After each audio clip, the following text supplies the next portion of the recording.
मैं समय हूँ। यदा यदा हि धर्मस्य ग्लानिर्भवति भारत अभ्युत्थानं धर्मस्य तदात्मानं सृजाम्यहम्। विनाशाय च धर्म संस्थापनार्थाय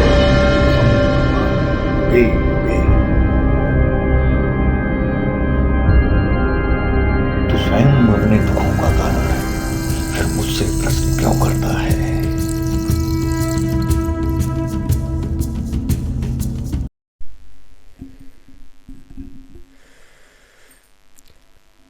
ओम श्री परमात्मने नमः। गीता का 16वां अध्याय। इसमें 24 श्लोक हैं। हमारा गुरु भगवान को नमन है, वंदन है। सभी संतों को, सभी भक्तों को अनुराग भरा वंदन है, अभिनंदन है। प्रथम श्लोक। अभयम सत्व संशुद्धिर ज्ञान योग व्यवस्थित दानम दमश्च यज्ञश्च स्वाध्यायस्तप आर्जवम। इस प्रकार श्री भगवान बोले कि हे अर्जुन, दैवीय संपदा जिन पुरुषों को प्राप्त है तथा जिनको आसुरी संपदा प्राप्त है, उनके लक्षण पृथक पृथक बताता हूँ, सुनो।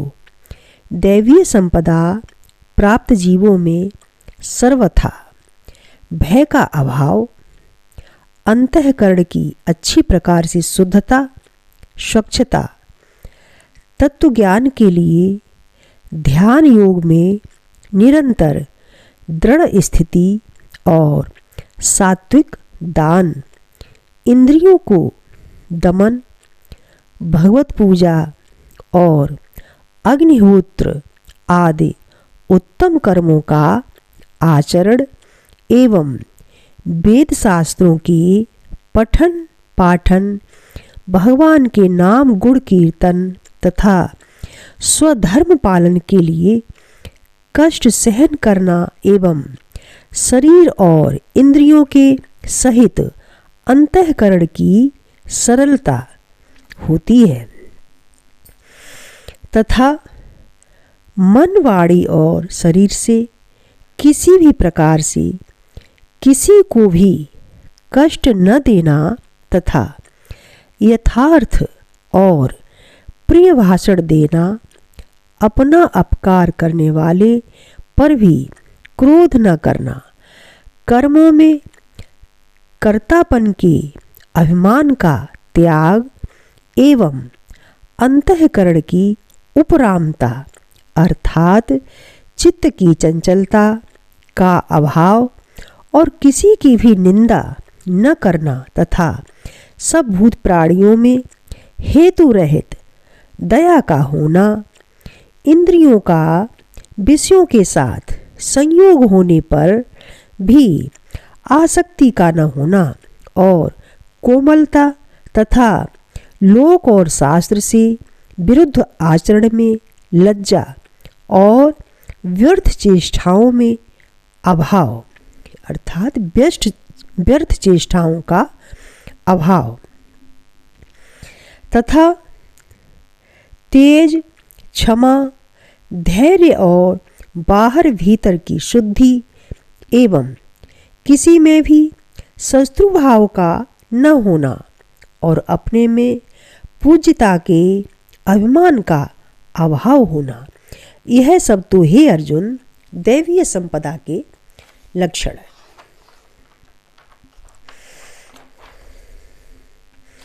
दैवीय संपदा को प्राप्त हुए पुरुष के यह सभी लक्षण होते हैं। आगे भगवान आसुरी संपदा के लक्षण बताते हुए कह रहे हैं कि हे पार्थ, पाखंड, घमंड और अभिमान तथा क्रोध और कठोर वाणी एवं अज्ञान भी, यह सब आसुरी संपदा को प्राप्त हुए पुरुष के लक्षण होते हैं। उन दोनों प्रकार की संपदाओं में दैवीय संपदा तो मुक्ति के लिए मानी गई है और आसुरी संपदा बांधने के लिए अर्थात बंधन में डालने के लिए मानी गई है। इसलिए हे अर्जुन, तू शोक मत कर, क्योंकि तू दैवीय संपदा को प्राप्त हुआ है। हे अर्जुन, इस लोक में जीवों के स्वभाव दो प्रकार के माने गए हैं, एक तो देवों के जैसा, दूसरा असुरों के जैसा। उनमें देवों के स्वभाव को ही विस्तार पूर्वक कहा गया है, इसलिए अब असुरों के स्वभाव को भी मेरे से विस्तार पूर्वक सुनो।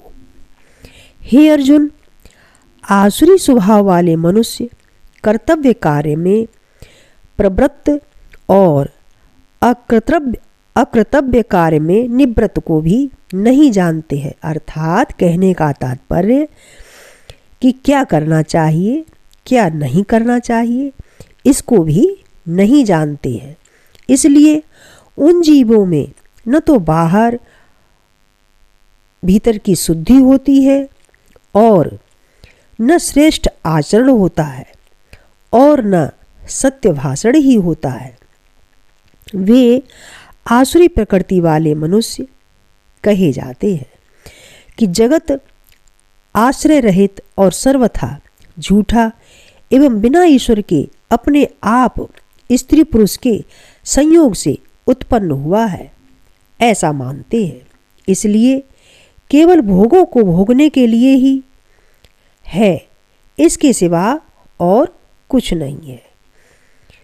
अब 9वें श्लोक में भगवान बता रहे हैं कि इस प्रकार मिथ्या ज्ञान का अवलंबन करके अर्थात मिथ्या ज्ञान का सहारा लेकर नष्ट हो गया है स्वभाव जिनका तथा मंद है बुद्धि जिनकी, ऐसी वे सबका अपकार करने वाले क्रूर कर्मी मनुष्य केवल जगत का नाश करने के लिए ही उत्पन्न होते हैं और वे मनुष्य दंभ, मान और मद से किसी भी प्रकार न पूर्ण होने वाली कामनाओं का आसरा लेकर अज्ञान से मिथ्या सिद्धांतों को ग्रहण करके भ्रष्ट आचरण से संसार में बरतते हैं। वे मरण पर्यंत तक रहने वाली चिंताओं, विषय भोगों के भोगने में तत्पर एवं इतना मात्र ही यही सुख है, आनंद है, ऐसा मानने वाले ही होते हैं। इसलिए आशा रूप सैकड़ों फांसियों से बंधे हुए अर्थात फांसियों से बंधे होने का तात्पर्य अनेकों कामनाएं, अनेकों चिंताओं में फंसे हुए, काम क्रोध के परायण हुए, विषय भोगों की पूर्ति के लिए अन्यायपूर्वक धन आदि बहुत से पदार्थों का संग्रह करने की चेष्टा करते रहते हैं। अब आगे 13वें श्लोक में भगवान बता रहे हैं कि उन पुरुषों के विचार ऐसे होते हैं कि मैंने आज ऐसा पाया है और आगे का मनोरथ भी प्राप्त करूंगा तथा मेरे पास इतना धन है और फिर आगे और भी होवेगा। वह शत्रु मेरे द्वारा मारा गया है और दूसरे शत्रुओं को भी मैं मारूंगा तथा मैं ईश्वर और ऐश्वर्य को भोगने वाला हूँ और सब सिद्धियों से प्राप्त बलवान और सुखी हूँ। मैं बड़ा धनवान और बड़े कुटुंब वाला हूँ, मेरे समान दूसरा कौन है। मैं यज्ञ करूँगा, दान करूँगा, इस प्रकार हर्ष को प्राप्त होऊंगा और इस प्रकार के अज्ञान से मोहित रहते हैं। इस प्रकार अनेक प्रकार से भ्रमित हुए चित्त वाले अज्ञानी जन मोह रूपी जाल में फंसे हुए विषय भोगों में आसक्त हुए महान अपवित्र नरक में गिरते हैं। वे अपने आप को ही श्रेष्ठ मानने वाले घमंडी पुरुष धन और मान के मद से युक्त हुए, अर्थात कहने का तात्पर्य धन और मान के मद से युक्त हुए, शास्त्र विधि से रहित केवल नाम मात्र के यज्ञों द्वारा पाखंड से यजन करते हैं।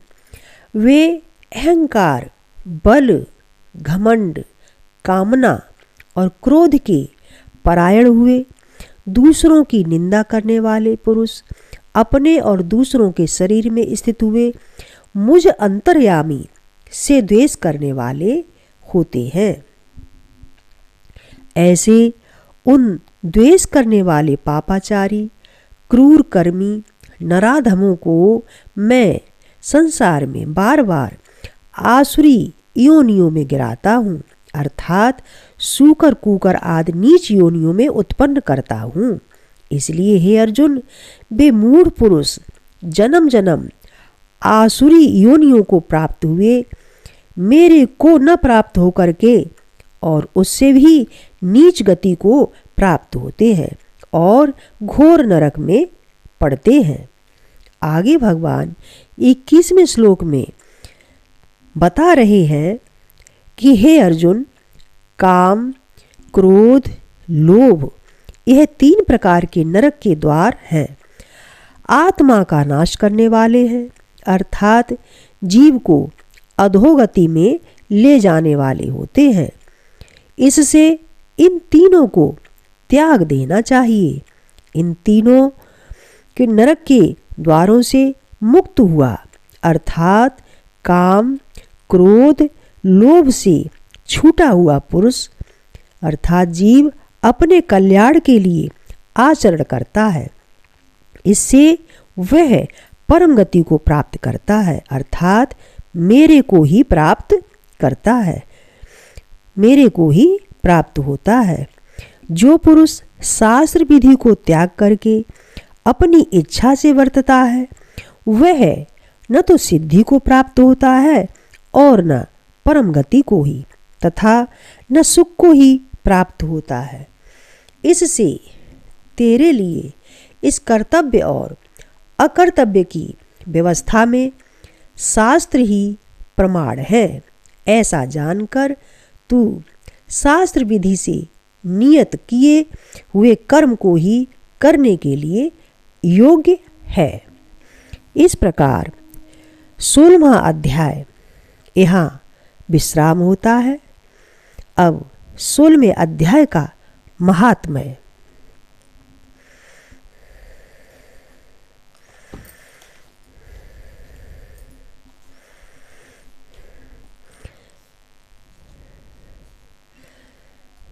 सोलहवें अध्याय का महत्व।